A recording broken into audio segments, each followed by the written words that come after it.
जिथे मैलोन मैल कोणी नाही, तिथे वेदनेचा आवाज ऐकणार कोण?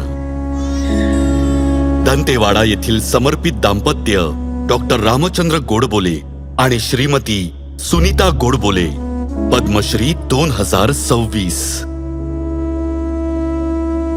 जंगल दिसायला जितकं सुंदर आहे, तिथलं जीवन तितकंच खडतर आहे. लांब ओसाड रस्ते, रुग्णालये नाहीत, डॉक्टर नाहीत, कुपोषण, अज्ञान, गैरसोय. आदिवासी जीवनात प्रत्येक क्षणी अनिश्चितता आहे.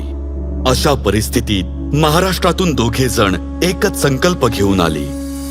तन मन धन आणि वचनाने आदिवासींचे कल्याण आणि आरोग्य सेवेसाठी समर्पित राहू. आदिवासी भागांमध्ये जाऊन तेथील लोकांसाठी काम करणं हे माझं ध्येय होतं.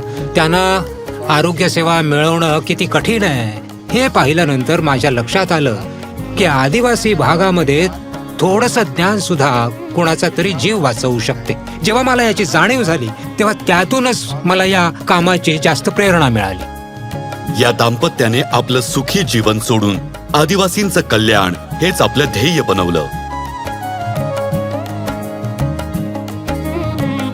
ते आपल्यासोबत केवळ औषधेच नव्हे, तर घेऊन आले आपलेपणा, विश्वास आणि आशा.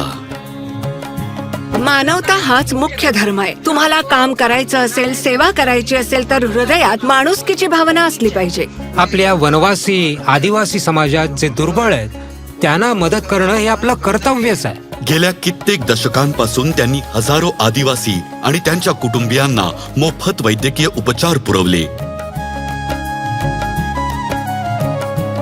आरोग्य शिबिरं आयोजित केली.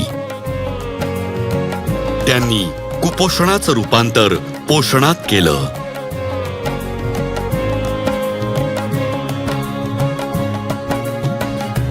व्यसनाधीनता समूळ नष्ट करण्यासाठी पुढच्या पिढीला सक्षम केलं.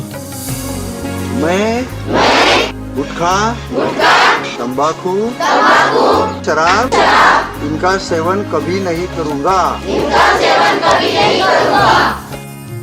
त्यांच्या अनेक वर्षांच्या प्रयत्नांमुळे आदिवासी समाजात बदल घडू लागले. तन मन आणि बुद्धी वापरून जर तुम्हाला काम करायचं असेल तर त्याला प्रेमाची जोड द्या, म्हणजे तुमचे काम आणखी चांगल्या प्रकारे करू शकाल. आणि ते रोज सकाळी याच दृढ निश्चयाने कामाला लागतात.